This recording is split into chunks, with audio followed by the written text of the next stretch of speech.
All right, so they're finally here. I got my brake pads in, and I'm gonna go over a bunch of things such as which models these are, where I got them, the size, the price, and we'll talk a little bit about materials. I don't want to go too deep into that. I'm not a specialist. Look, I'm gonna say this ahead of time. I'm not a specialist on any of this. I'm learning as I go, and I'm gonna kind of give it from my perspective, from my knowledge that I have.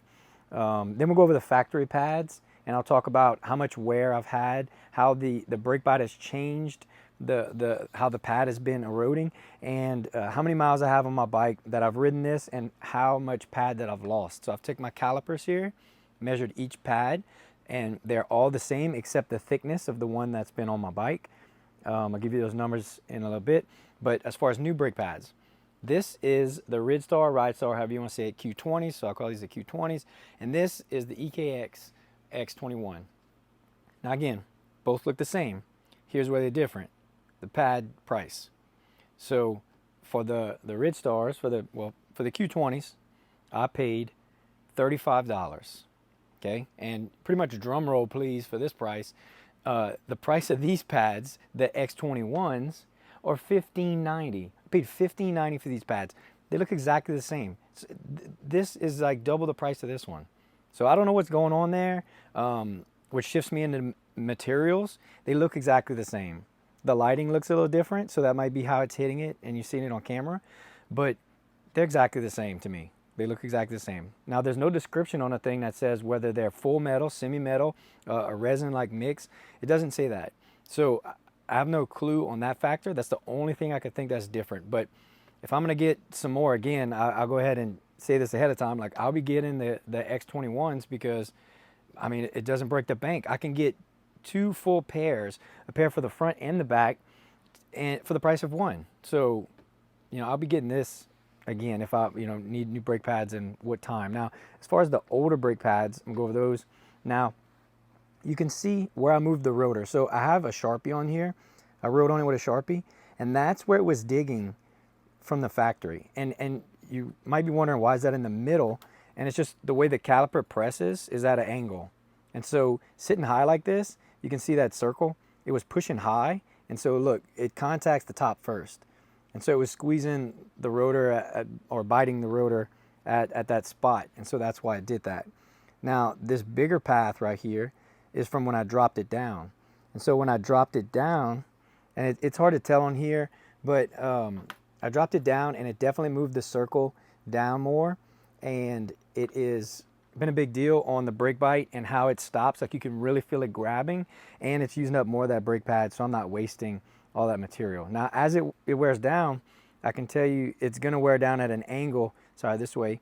So it's most likely gonna be a little bit less at the top. But as far as like time and miles, these brake pads have 150.9 miles on them. So that's a good bit.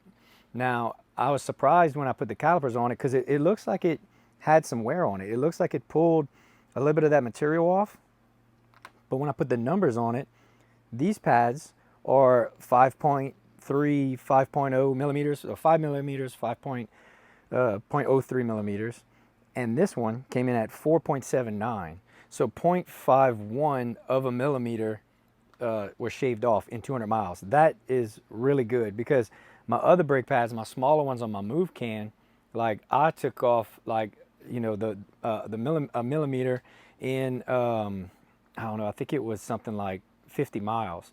So these have some really good life out of them. I think they're gonna last a long time. I'm gonna continue to monitor that and look at my numbers from this video next time I check the brake pads, which is maybe a little overkill for some people.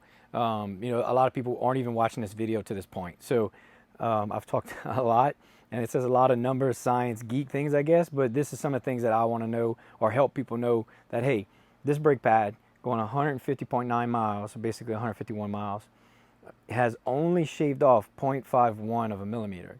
And, a lot of people, I guess, are panicking about, hey, I need some new brake pads because it's going to wear down a lot, but it actually lasts a long time. At least in this is my testing and my results from my experience. So I just want to say this is informational purposes only. And I could be saying things wrong, but I can tell you that I paid more for these pads than these pads. I've worn down only 0.51 of a millimeter on these brake pads, and dropping them down has given me more bite. So straight facts at the end. All the measurements are the same.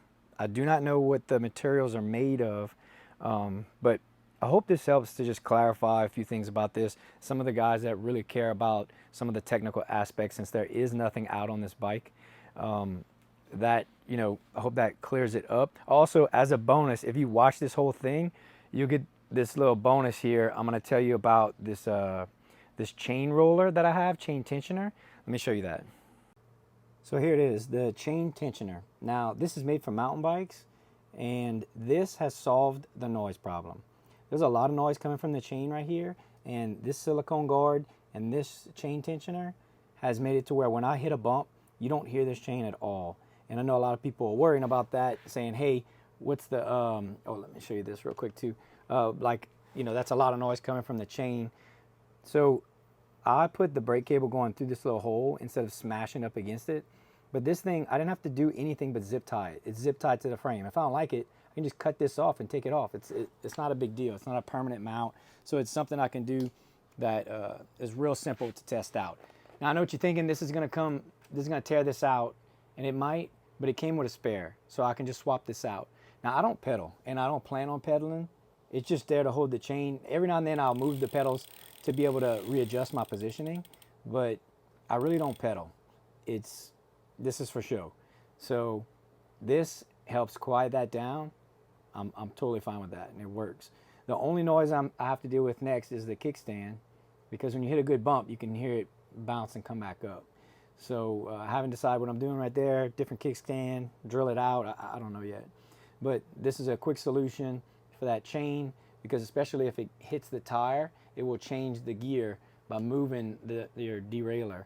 But it works. I've ridden, I think, 20 miles with this in place, and I've had no issues with it. So I really like it. Gives some more clearance, keeps the chain quiet, and that's about it. So that's it for the mods I have now. I'm not sure what video is coming out next, but I think it's going to be wheelie videos. But I just wanted to share this with you while I was talking about brake pads.